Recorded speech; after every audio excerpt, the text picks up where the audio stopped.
cada día, hasta el final.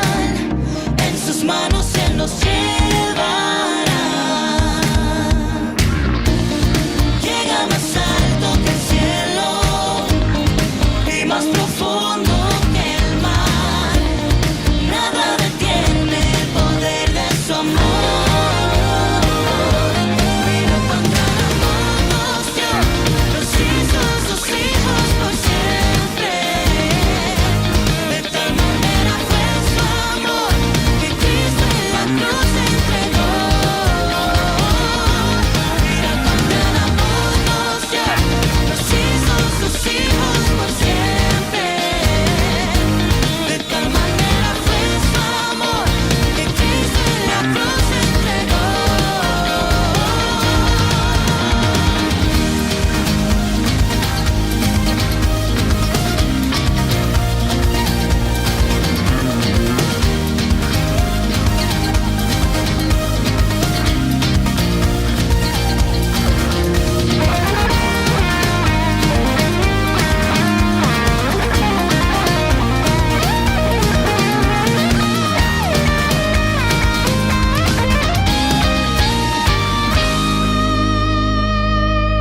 Mira cuán gran amor nos dio, nos hizo sus hijos por siempre. De tal manera fue su amor que Cristo en la cruz se entregó. Mira cuán gran amor nos dio, nos hizo sus hijos por siempre. De tal manera fue su amor que Cristo en la cruz se entregó. Mira cuán gran amor nos dio, nos hizo sus hijos por siempre. De tal manera fue su amor que Cristo en la cruz se entregó. Mira cuán gran amor nos dio, nos hizo sus hijos por siempre. De tal manera fue su amor que Cristo en la cruz se entregó.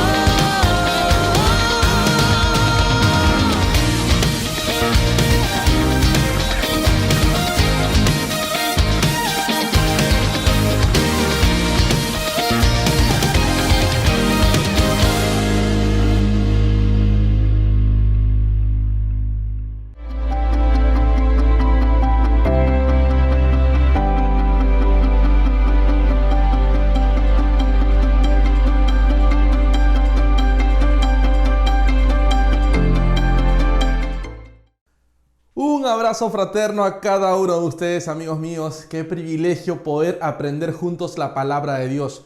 Quiero que sigamos meditando en el Evangelio de Mateo capítulo 7, versos 13 y 14 y veamos lo que la Escritura tiene para nosotros. Leamos. Entrad por la puerta estrecha, porque ancha es la puerta y espacioso el camino que lleva a la perdición, y muchos son los que entran por ella. Porque estrecha es la puerta y angosto el camino que lleva a la vida, y pocos son los que la hallan. Volvemos a examinar de nuevo esta afirmación de los versos 13 y 14, porque nuestro Señor en estas palabras no nos pide simplemente que consideremos la naturaleza del reino y de la vida cristiana en general. No es una invitación a venir a ver una perspectiva maravillosa, sentarse, por así decirlo, en primera fila para contemplar el escenario. Debemos ser participantes. Es un llamado a la acción. Presta atención a la palabra entrad. Esta palabra es al mismo tiempo invitación y exhortación. Así que una vez que hemos contemplado el panorama en general, nos corresponde hacer algo. ¿Qué principios debemos tener en cuenta en ese sentido? Bueno, pues, es un llamado a la acción. También hablamos de buscar la puerta estrecha. También hablamos de proseguir. Llamado a la acción. Este es el primer principio que debemos tratar de trazar. Es un llamamiento a la acción. ¿Qué significa esto? En primer lugar, significa que el Evangelio de Jesucristo, este enunciado de los principios del reino, es algo que exige decisión y entrega. Esto es totalmente inevitable. Es algo que forma parte de la trama y tejido o red de la presentación que el Nuevo Testamento hace de la verdad. No es una filosofía que uno ve y compara o contrasta con otras filosofías. Nunca se puede adoptar una actitud de despego respecto a ella. Y si nuestra preocupación respecto a estas cosas es puramente intelectual y nunca ha afectado nuestra vida, entonces el Nuevo Testamento dice que no somos cristianos. Claro está que es una filosofía maravillosa, pero existe la tentación de considerarla solo como eso, como algo acerca de lo cual se lee y por lo que uno se interesa. Pero el Evangelio no quiere que se tome así. Es esencialmente algo que viene a nosotros exigiendo el control de nuestra vida. Viene a nosotros de la misma manera como el Señor mismo se acercó a los hombres. Recordaremos cómo, hallándose en camino, se encontró con un hombre como Mateo y le dijo, sígueme. Y Mateo se levantó y lo siguió. El Evangelio hace algo así. No dice, considérame, admírame. Dice, sígueme, créeme. Siempre exige una decisión, una entrega. Obviamente estamos frente a algo en extremo vital. De nada sirve describir las maravillas y bellezas de este camino angosto si seguimos mirándolo solo desde lejos. Es un camino que hay que pisar, es algo a lo que hay que entrar. En consecuencia, nos planteamos ahora una pregunta muy simple. El fundamento acerca de mí mismo y de mi profesión de la fe cristiana puede plantearse así. ¿Me he entregado a esta forma de vida? ¿Es lo que controla mi vida? Hemos visto lo que nos dice que hagamos. ¿Gobierna y controla nuestras decisiones y acciones?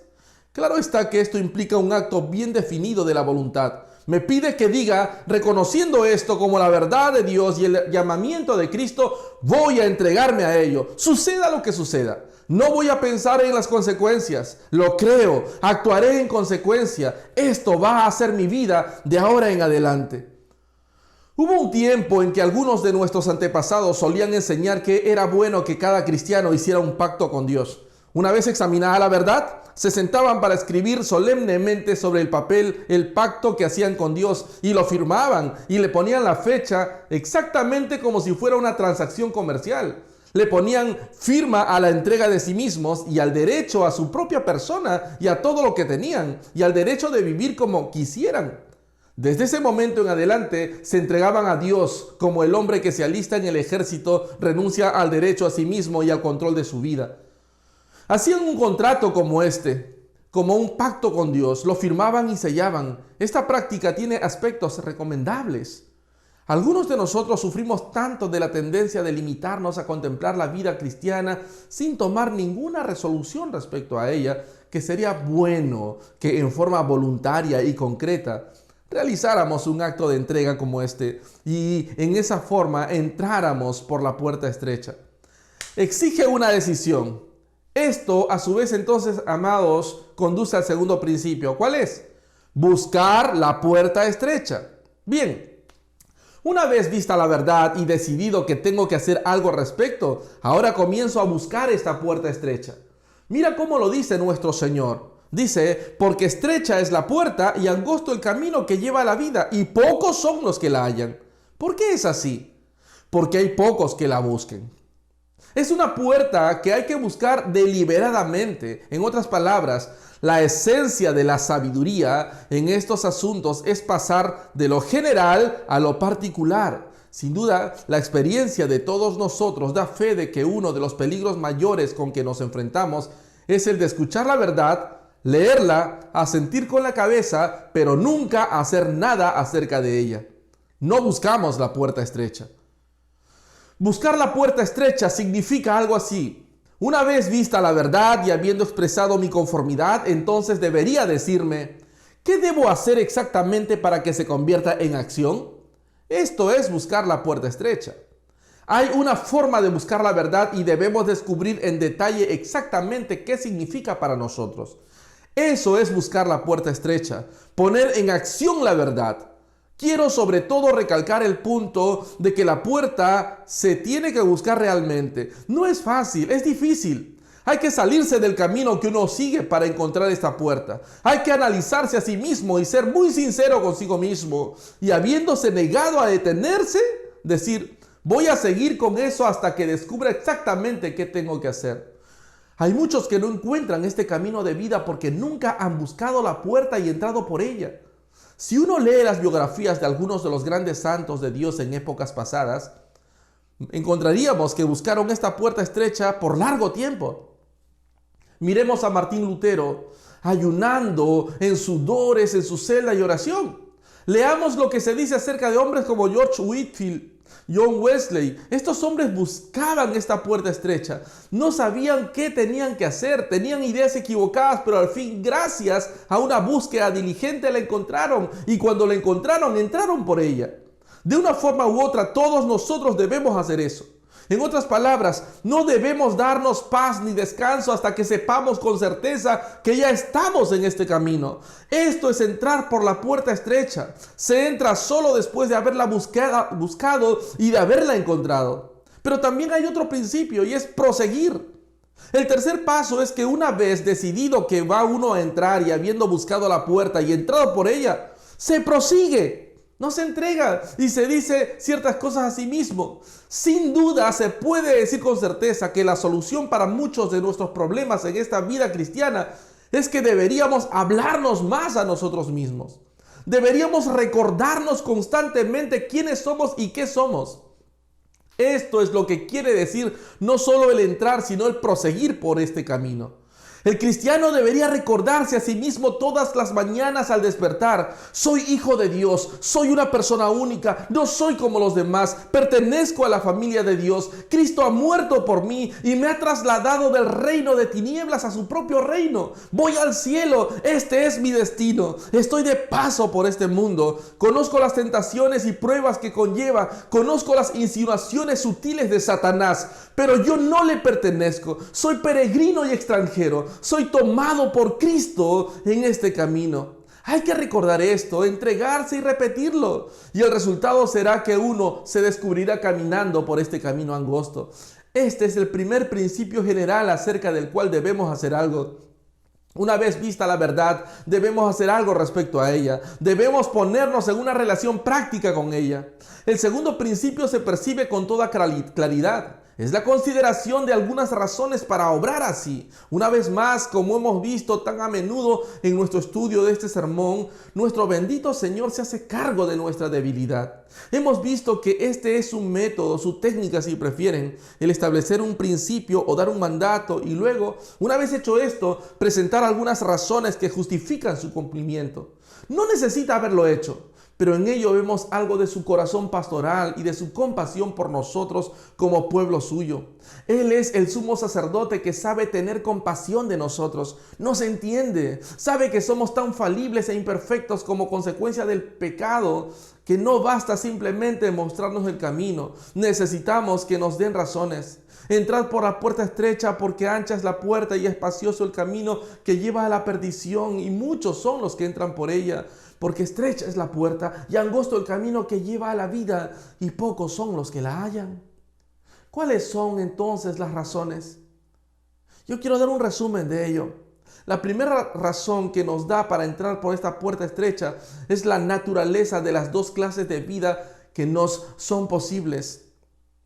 Está el camino espacioso al que se entra por la puerta ancha, y está el otro camino al que se entra por la puerta estrecha. Camino que es angosto siempre. Si nos diéramos cuenta de la verdad respecto a la naturaleza o carácter de estos dos caminos, no habría dudas o incertidumbre. Claro está que nos es muy difícil despegarnos de la vida de este mundo, y sin embargo, la esencia de todo esto es que deberíamos hacerlo. Por esta razón, si se pudiera decir así, Dios en su sabiduría infinita ordenó que 1 de cada 7 días se reservara para la contemplación de estas cosas, para que los hombres se reunieran juntos en una adoración o culto público. Cuando nos reunimos para dar culto, salimos de este mundo en el cual vivimos a fin de poder examinarlo y hacerlo objetivamente. Es tan difícil hacerlo cuando uno está en él, pero cuando uno sale del mismo y se sienta aparte para examinarlo objetivamente, comienza realmente a ver cosas o las cosas tal como son. Veamos por un momento esa vida mundana en que viven las personas que andan por el camino espacioso. Veamos esta vida, por ejemplo, tal como se presenta en los medios o periódicos. Tomemos cualquiera de ellos. Presentan la vida mundana típica en sus aspectos o mejores aspectos y también los peores. Veamos esta vida que fascina tanto a tantas personas. Esta vida que les fascina tanto a tal punto que están dispuestos a arriesgar su alma eterna por ella en caso de que crean en la existencia del alma. ¿Qué les tiene reservado? Veamos la vida y analicémosla. ¿Qué hay en último término en ella con toda su pompa, su gloria y sus lujos? ¿Puede alguien imaginar algo que a fin de cuentas sea tan totalmente vacío? ¿Qué satisfacción verdadera hay en una vida así? Recordemos las famosas preguntas que el apóstol Pablo hizo a los romanos, las cuales parece sintetizan esto a la perfección. Al final de Romanos capítulo 6, 21 pregunta: ¿qué fruto teníais de aquellas cosas de las cuales ahora os avergonzáis? Porque el fin de ellas es la muerte. Ahora que ya eres cristiano, dice, al repasar tu vida te avergüenzas de ella. ¿Pero qué fruto conseguiste de ella incluso entonces? Esta es una pregunta que todos deberían hacerse, especialmente los que viven de placer en placer y los que consideran que el trabajo honrado es una molestia o simplemente un medio de conseguir dinero para volver a procurarse más placer. ¿Qué hay en ello? ¿Cuál es la ganancia? ¿Cuál es la satisfacción? ¿Qué tienen de valor definitivo incluso en el orden intelectual para considerar solo esto? ¿Qué hay de elevado y ennoblecedor en vestir de una forma determinada y en que la fotografía de uno aparezca en los medios llamados sociales, en ser conocido por vestir a la moda o por la apariencia personal o por el papel que representa y todas estas cosas? ¿Qué valor real hay en la alabanza y adulación del hombre? Miremos a las personas que viven para esas cosas, analicemos su vida y especialmente su final. Esto no es cinismo, sino realismo. Como dice aquel himno, los placeres del mundo o los placeres del mundano se esfuman con su aparente pompa y ostentación. ¡Qué vida tan vacía! El apóstol Pedro la describe como vana manera de vivir. No tiene contenido, es superficial y vacía, se pasa por alto el cristianismo. Mira, si lo pasas por alto, el cristianismo resulta muy difícil entender entonces la mentalidad de las personas que viven en ese nivel. Tienen una mente y una inteligencia, pero no se ponen de manifiesto en esta vida ficticia de engaño, locura y autohipnosis. Qué vida tan vacía incluso cuando lo consideramos como realmente es, con su pompa, exhibición, con sus sombras y apariencias. Luego examinamos la otra vida para ver lo totalmente diferente que es en todos los aspectos. El camino ancho es vacío e inútil, intelectualmente, moralmente y en todos los demás aspectos. Deja al hombre con un sabor desagradable en la boca, incluso ahora en esta vida lleva a celos, envidias y a toda clase de cosas indignas. Pero examinemos la otra y de inmediato se ve un contraste marcado. Leemos el Sermón del Monte de nuevo. ¡Qué vida!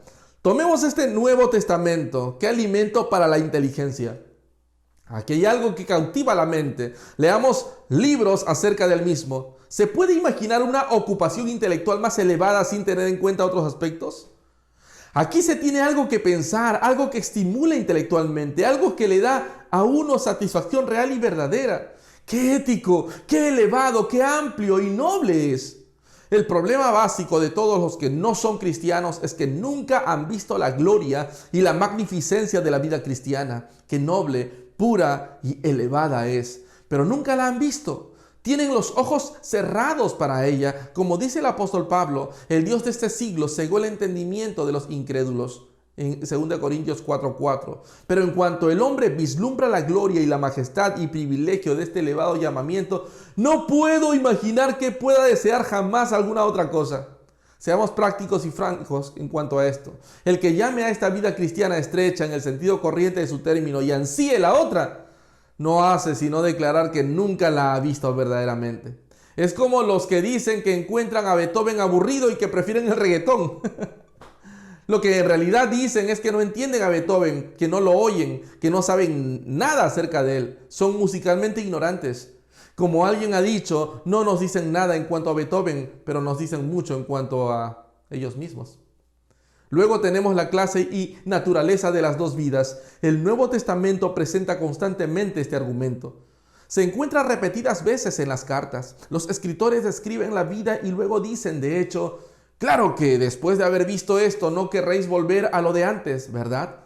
Este es su argumento. Nos recuerdan las dos vidas. Ancha es la puerta y espacioso el camino que lleva a la perdición, pero estrecha es la puerta y angosto el camino que lleva a la vida. El hombre que no piensa en la meta a donde va es un necio. El hombre que hace del viaje un fin en sí mismo es ilógico e inconsecuente. Este es el gran argumento de la Biblia de principio a fin. Considera tu fin, considera tu destino y a dónde lleva la clase de vida que vives. Si se pudiera persuadir al mundo que se hiciera esta pregunta, muy pronto cambiarían todos. Hemos visto cómo el apóstol Pablo nos dice que el camino ancho conduce con certeza a la vergüenza, a la miseria y destrucción. La paga del pecado es muerte, muerte espiritual y separación de Dios, así como sufrimiento, agonía, desesperación y remordimiento inútil. Mas la dádiva de Dios es vida eterna en Cristo Jesús, Señor nuestro. Romanos 6:23. Si alguna vez, pues entonces, sentimos que la vida cristiana es más bien irritante, debemos recordar el destino al que nos conduce. Luego miremos al mundo con su alegría y felicidad aparentes. Miremos a las personas que la están disfrutando y tratemos de imaginarlas ya avanzadas en edad, cuando el postrer enemigo les sale al encuentro. De repente enferman, ya no pueden beber, fumar, bailar, jugar, ni hacer todo lo que había constituido su vida. En el hecho de muerte, ¿qué tienen? Nada. Nada que esperar, a no ser temor, horror, tormento y destrucción. Este es el fin de esa vida. Lo sabemos bien, siempre ha sido así. Leamos las biografías de los grandes hombres del mundo, estadistas y otros que no son cristianos, y observemos el eclipse que experimentan. Y recordemos que nunca se nos dan detalles de su verdadero fin. ¿Cómo puede conducir a otra cosa? Conduce a destrucción. Pero la otra vida conduce a una vida abundante, más abundante. Comienza dando vida nueva, una nueva perspectiva, nuevos deseos, todo nuevo. Y a medida que uno prosigue, se vuelve mayor y más maravillosa. Por mucho que haya que sufrir en esta vida y en este mundo, estamos destinados a una gloria que es indestructible. Caminamos a una herencia, según el apóstol Pedro, incorruptible, incontaminada, inmarcesible, que Dios nos ha reservado en el cielo. Otro argumento que nuestro Señor emplea es el que no entrar por la puerta estrecha significa que ya estamos en el camino ancho. Tiene que ser lo uno o lo otro. No hay término medio entre estos extremos.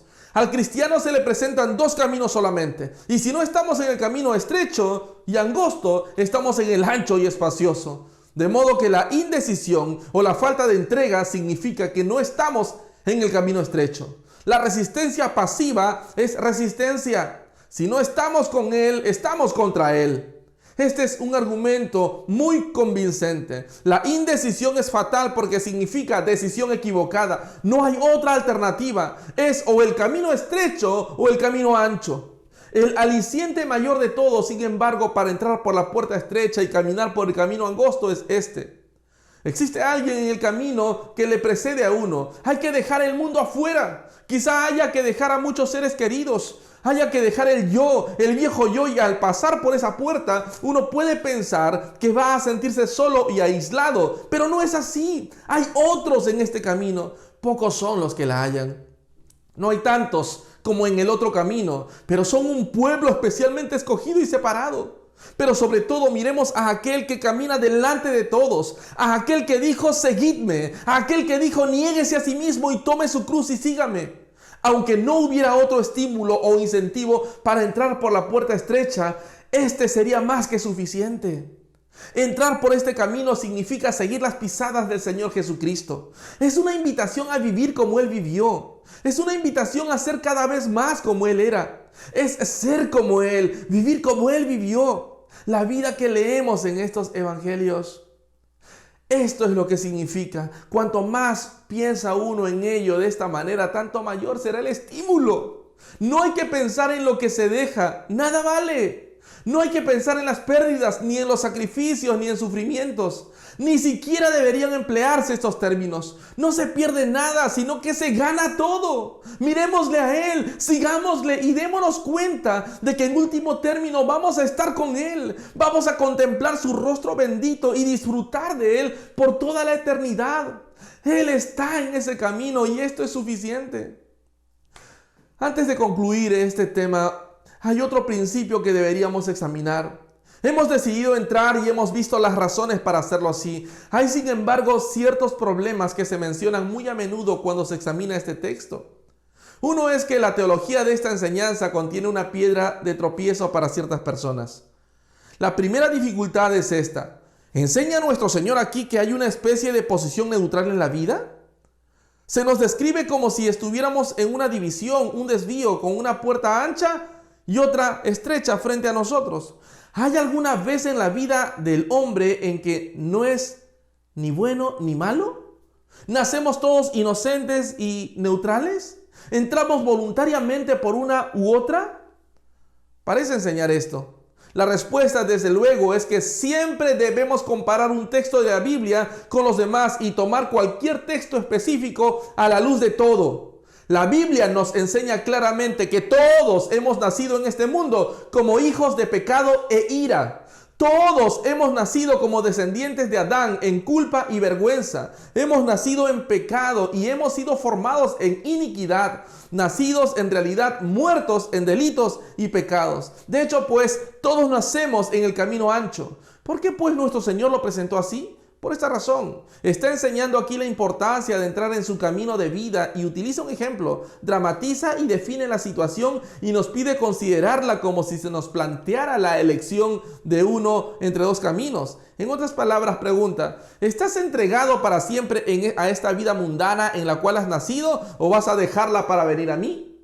Es una técnica didáctica perfecta y uno no puede imaginar una ilustración mejor que esta. Con todo, cualquier ejemplo tiene sus límites. Le preocupa la entrega de nosotros mismos y por ello lo presenta así. En consecuencia, no contiene ninguna enseñanza que contradiga lo que la Biblia inculca claramente respecto a que todos debemos nacer de nuevo.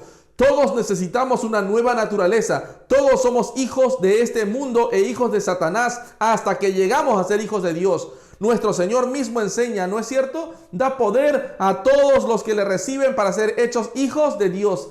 Esta es la enseñanza que se encuentra en los evangelios, al igual que en las cartas. Así pues, si lo consideramos así, vemos que es solo un ejemplo para subrayar un punto. Pero también hay una pregunta que genera conflicto para quienes no conocen. Sí, ¿enseña nuestro Señor que es nuestra decisión y acción lo que nos salva? Entrad por la puerta estrecha parece decir: y si lo hacéis y andáis por el camino angosto, llegaréis a la vida, mientras que si entráis por la otra, acabaréis en destrucción. ¿Enseña entonces que el hombre se salva a sí mismo gracias a su decisión y acción? También este problema lo examinamos de la misma manera. Siempre debemos comparar unos textos de la Biblia con otros y darnos cuenta de que nunca se contradicen entre sí.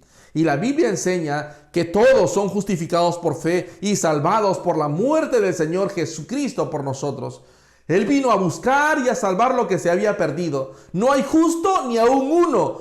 Todos son culpables delante de Dios. Nadie con sus propios actos se puede salvar a sí mismo. Su justicia no es sino trapos de inmundicia. Todos nos salvamos por la gracia del Señor Jesucristo y no por algo que nosotros podamos hacer. Entonces, de pronto preguntaría a alguien: ¿qué dice este texto? La respuesta se podría dar así: no me salvo a mí mismo entrando por la puerta estrecha, sino que al hacerlo así doy a conocer el hecho de que soy salvo. El único que entra por la puerta estrecha es el que es salvo. Los únicos que se encuentran en el camino angosto son los que son salvos. De lo contrario, no estarían ahí. El hombre natural no percibe las cosas que son del Espíritu de Dios. La mente carnal o natural es enemistad contra Dios y en consecuencia contra el camino angosto. No se sujeta a la ley de Dios ni tampoco puede. En consecuencia, nadie por sí mismo va a escoger jamás entrar por la puerta estrecha, porque sería una necedad para él hacerlo. No, lo que nuestro Señor dice aquí es esto: no es porque me haga a mí mismo pobre de espíritu que soy bienaventurado, sino que cuando me vuelvo pobre de espíritu como consecuencia de la acción del Espíritu Santo en mí, soy verdaderamente bienaventurado. Al ser así y hacer estas cosas, proclamamos lo que somos, anunciamos alegre y voluntariamente que somos suyos. Solo los cristianos se encuentran en el camino angosto y uno no se hace cristiano entrando por él. Se entra en él y se camina por él porque se es salvo. Lo podríamos decir en forma contraria también. ¿El fracaso de vivir la vida cristiana plenamente demuestra que estamos en el camino ancho? Hemos dedicado tiempo a examinar las características de los caminos ancho y angosto, o angosto y ancho, y tenemos un cuadro claro de la vida cristiana en todo el Sermón del Monte. Pero fallamos de muchas maneras. No presentamos la otra mejilla y así sucesivamente. ¿Significa esto, por consiguiente, que seguimos todavía en el camino ancho? La respuesta es no. Ninguna metáfora se debe tomar en todos sus detalles. De lo contrario, como hemos visto varias veces, se vuelve ridícula. Las preguntas que deben hacerse a la luz de este texto son estas. ¿Hemos tomado la decisión o alguna decisión respecto a este camino de vida? ¿Nos hemos dedicado por completo a él? ¿Lo hemos escogido? ¿Es eso lo que queremos ser? ¿Es esto lo que tratamos de ser? ¿Es esa la vida por la que tenemos hambre y sed? Si lo es, puedo asegurarles que se encuentran en ella. Nuestro Señor mismo dijo, bienaventurados los que tienen hambre y sed de justicia, porque ellos serán saciados. El hombre que tiene hambre y sed de justicia no es absolutamente perfecto y sin pecado. En esta vida no se encuentran personas así. Lo que nuestro Señor dice, de hecho, es, mi pueblo es el pueblo que desea seguirme, los que tratan de seguirme. Han entrado por la puerta estrecha y caminan por el camino angosto. A menudo fallan y ceden a la tentación, pero siguen estando en el camino. Los fracasos no significan que hayan regresado al camino espacioso. Se puede caer en el camino angosto, pero si uno se da cuenta de que ha caído e inmediatamente confiesa y reconoce su pecado, el Señor es fiel y justo para perdonar sus pecados y purificar toda injusticia. Juan nos lo ha presentado de forma completa en el primer capítulo de su primera carta. Si andamos en luz, como Él está en luz, tenemos comunión los unos con los otros, y la sangre de Jesucristo su Hijo nos limpia de todo pecado. No hay ningunas tinieblas en Él, pero caemos en el pecado y rompemos la intimidad y comunión. Seguimos estando en el camino, pero hemos perdido la comunión. Solo nos queda confesarlo y de inmediato la sangre de Jesucristo nos purificará de ese pecado y de cualquier otra sangre. Se restaura la comunión y seguimos andando con Él. Esta metáfora del camino estrecho tiene como fin subrayar este gran principio. Nuestro deseo, nuestra ambición, nuestra dedicación, nuestra decisión, nuestra hambre y sed de ser como Él y andar como Él. El último punto es este. Ancha es la puerta y espacioso el camino que lleva a la perdición, y muchos son los que entran por ella, porque estrecha es la puerta y angosto el camino que lleva a la vida, y pocos son los que la hallan. Alguien diría, ¿significa esto que solo unos pocos se salvarán? ¿Va a condenarse la gran mayoría del género humano? Para responder a esto, no tengo sino que presentar lo que nuestro Señor mismo respondió a esta pregunta. Los que tenían curiosidad por problemas teológicos y que a menudo habían discutido este punto entre sí, acudieron a nuestro Señor un día, y lo ves en Lucas capítulo 13, versos 23 y 24, y le preguntaron, como muchos todavía se placen también en preguntar, ¿son pocos los que se salvan? Recordemos la respuesta de nuestro Señor. Les mira a los ojos a estos filósofos, a estos que gustaban de especular, y les dice, esforzaos a entrar por la puerta angosta. Hay que dejar estas preguntas a Dios. Dios y solo Dios sabe cuántos van a salvarse. No es asunto nuestro descubrir cuántos van a salvarse. Nuestra responsabilidad es tratar de entrar, asegurarnos de que estamos en el camino, y si nos aseguramos de esto, un día en la gloria descubriremos cuántos compañeros tenemos, y puede ser muy bien que tengamos una gran sorpresa, pero ahora no es asunto nuestro. Nuestra responsabilidad es entrar por esta puerta, esforzarnos por entrar en ella, asegurarnos. Entremos y nos encontraremos entre los salvos, entre los que van a ser glorificados, entre los que miran a Jesús, el autor y consumador de la fe. Gracias te damos, Señor, por este tiempo de reflexión en tu palabra. Qué gran estímulo tenemos, Señor, sabiendo que tú estás con nosotros. Gracias por habernos dado el privilegio de caminar en tu verdad. Y hoy te damos toda la gloria y la honra. Y que a través del Santo Espíritu de Dios, la gente, las personas que están oyendo este mensaje, puedan ser convencidos de justicia, de juicio y de pecado, y vengan al conocimiento de la verdad. Sálvalos, Señor, en tu misericordia, te lo ruego. Gracias te doy, en Cristo Jesús. Amén. Amén. Amén. Que Dios los bendiga. Queremos seguir conociéndolos, queremos saber cómo se llaman. Queremos saber de tu familia. Siempre, como te habrás dado cuenta, al final están los números de contacto. Queremos conocerte. Llámanos y haremos contacto contigo. Que Dios te bendiga. Que pasen una semana maravillosa. Hasta pronto.